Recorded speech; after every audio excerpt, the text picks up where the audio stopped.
नमस्कार, जय भीम। मैं डॉक्टर महेश वर्मा और आप देख रहे हैं डेमोक्रेटिक भारत। वीडियो में आज हम बात करेंगे जो 24 दिसंबर 2024 को बहुजन समाज पार्टी पूरे देश भर में जिला स्तर मुख्यालय में एक बड़ा धरना प्रदर्शन करने जा रही है।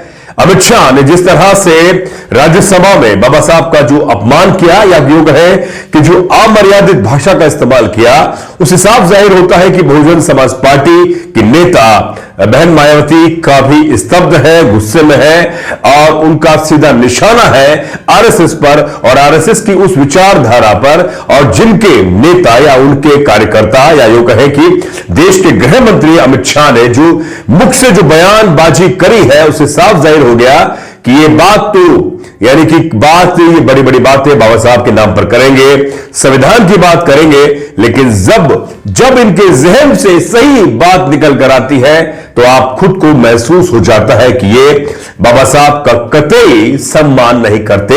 जिस तरह से 18 दिसंबर को देश के गृह मंत्री अमित शाह ने बाबा साहब को जिस तरह से शब्दों का इस्तेमाल किया और यानी कि एक जैसे कि बाबा साहब कोई एक देश के राष्ट्र निर्माता ना होकर किसी गली के कोई आम इंसान हो, इसी बात को लेकर पूरे देश में उबाल पर है।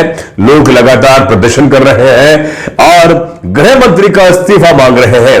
उन्होंने शाम को आकर जिस तरह से प्रेस कॉन्फ्रेंस करी, अपनी पोजीशन ली, लेकिन उनका निशाना फिर कांग्रेस पर था कि कांग्रेस ने कभी बाबा साहब का सम्मान नहीं किया, जबकि उनको कहना यह था कि मेरे मुख से या मेरी वाणी से जो शब्द निकले हैं, मैं माफी मांगता हूं और घुटने पर बैठकर माफी मांगता हूं। देश के प्रधानमंत्री का भी बहुत बड़ा बयान नहीं आया और अपने सबसे बड़े दाहिने हाथ यानी कि अपने सबसे बड़े साथी गृह मंत्री अमित शाह की बयानबाजी पर उनका कोई भी टीका टिप्पणी नहीं आई। उसे साफ जाहिर है कि आरएसएस और बीजेपी की जो वाणी है, जो सही मायने में अंदर से जो सोचते हैं संविधान और बाबा साहब के बारे में, वह निकल कर आ गई है।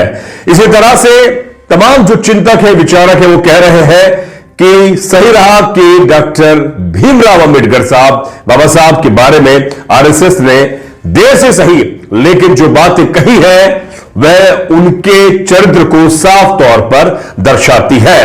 इसी बात को लेकर देश के सबसे बड़ी दलित आइकॉन कहे या बहुजन समाज पार्टी की सबसे बड़ी जो नेता सुप्रीमो, उनका ऐलान है, उन्होंने अपील करी है देश के तमाम बहुजन दलित वंचित समाज के सभी लोगों से कि 24 दिसंबर को वह जिला मुख्यालय पर एक बड़ा धरना प्रदर्शन करेंगे और अपनी आवाज बुलंद करेंगे और वह कहे अपनी आवाज के साथ साथ इस तरह से आवाज को क्रांति में तब्दील करेंगे कि देश के गृह मंत्री को माफी मांगनी पड़ेगी और अपने पद को त्यागना होगा। यह बड़ा प्रेशर बहन मायावती ने एक बड़ी अपील के साथ में कहा है।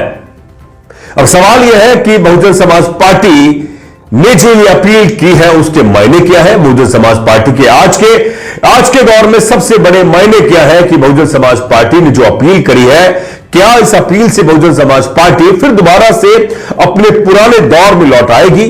क्योंकि बहुजन समाज पार्टी के बारे में कहा जा रहा है कि अब वो धीरे धीरे अपना जनाधार खत्म करती जा रही है। उत्तर प्रदेश में अगर बात करें, जहां एक समय तकरीबन 30-31% उसका जनाधार था, वोटर परसेंटेज था, लेकिन आज की बात करें बहुजन समाज पार्टी की लगभग 9-10% के आसपास उसका जनाधार बचा है।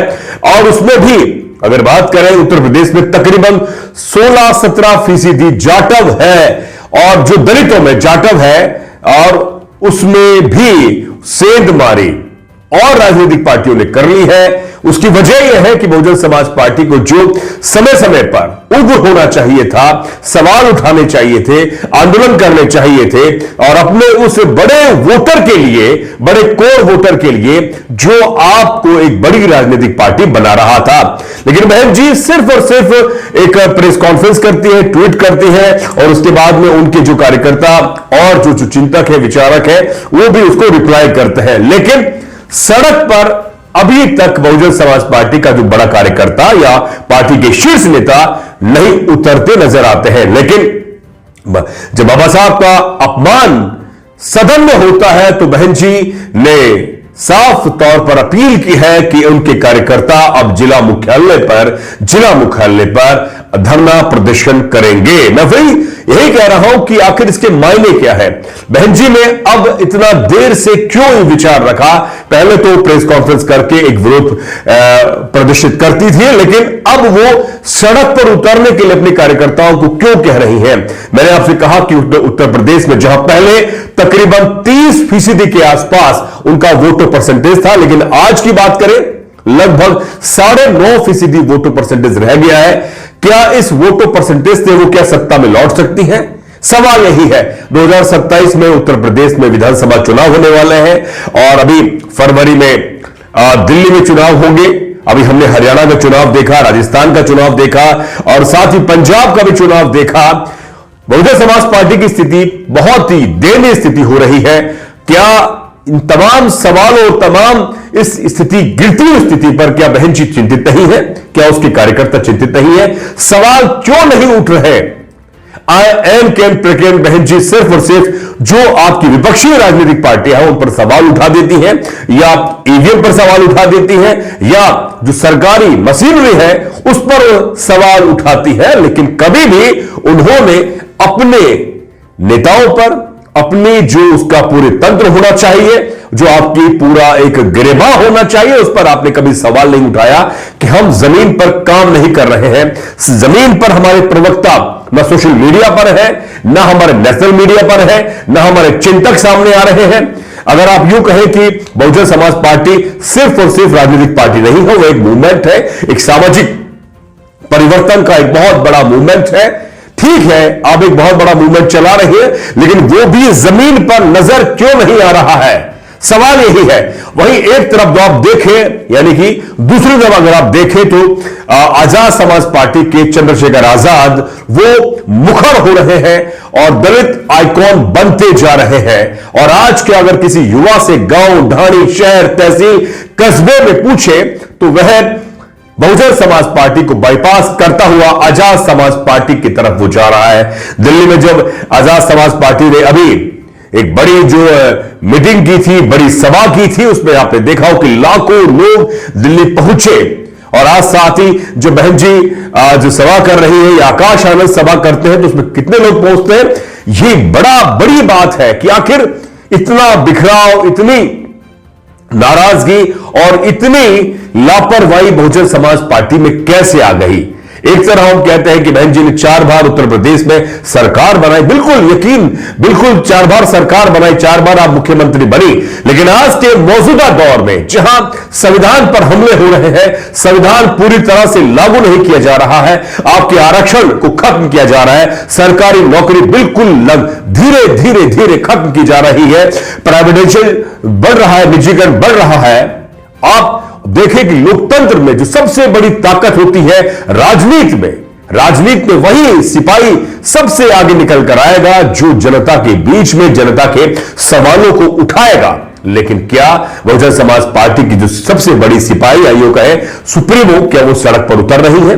ठीक है कि आपका एक उम्र हो रही है, लेकिन क्या आपके जो बाकी के कोऑर्डिनेटर हैं या जो आपके पदाधिकारी हैं, आपके कार्यकर्ता हैं, आपके चिंतक हैं, वह पूरी तरह से सड़क पर क्यों नहीं उतर रहे हैं? क्या उन्हें किस बात का डर है? या आप पहले आप कहते थे कि बहुजन समाज पार्टी सड़कों पर आंदोलन करेगी तो उन पर कोर्ट, उन पर पुलिस के मामले दर्ज होंगे, उन पर एफआईआर दर्ज होगी, उनका करियर बर्बाद हो जाएगा। लेकिन आज बहुजन समाज पार्टी एक धरना प्रदर्शन करती है कि वाकई बहुजन समाज पार्टी को अब डर सताने लगा है कि उसका जो जनाधार है या उस पार्टी का जो एक बहुत बड़ा नाम है वो धीरे धीरे खत्म हो रहा है और उसकी जगह अब आजाद समाज पार्टी या चंद्रशेखर ले रहा है या और राजनीतिक पार्टियां ले रही है।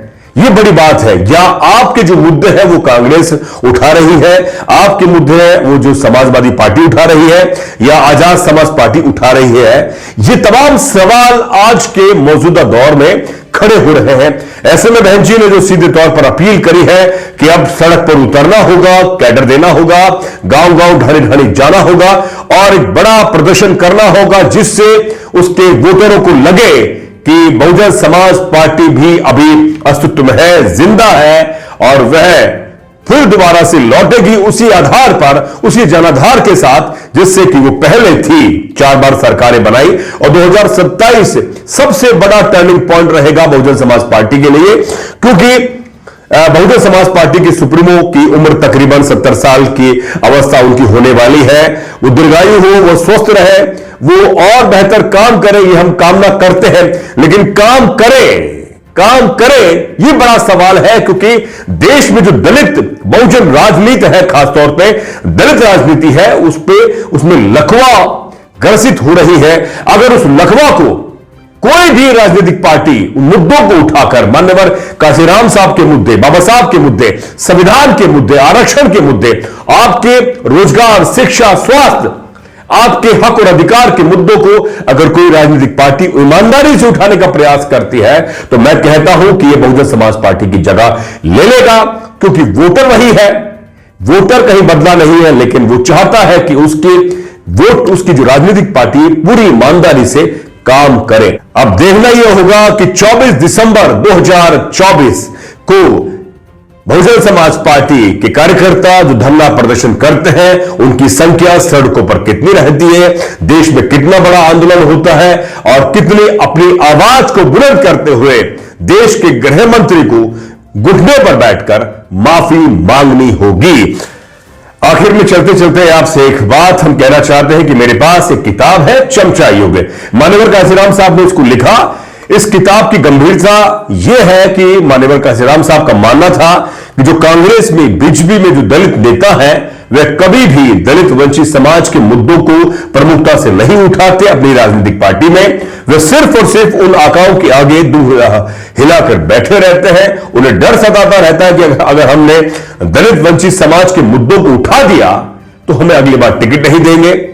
और ये डर, मान्यवर काशीराम साहब ने लिखा कि ये तमाम चमचे हैं और इनकी कोई औकात नहीं है, क्योंकि आप देख सकते हैं कि भारतीय जनता पार्टी यानी कि बीजेपी के जो दलित नेता है, उनकी जुबान से अमित शाह के खिलाफ और बाबा साहब के पक्ष में एक भी वाक्य सुनने को नहीं मिल रहा है, विरोध में नहीं मिल रहा है, अमित शाह के विरोध में।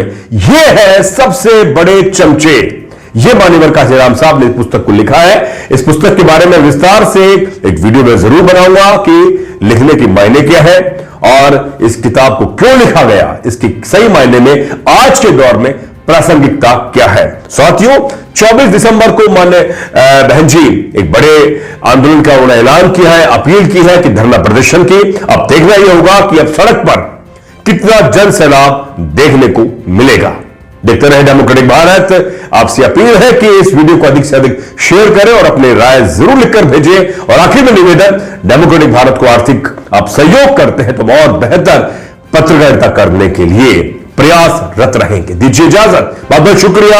जय भीम, जय भारत, जय संविधान।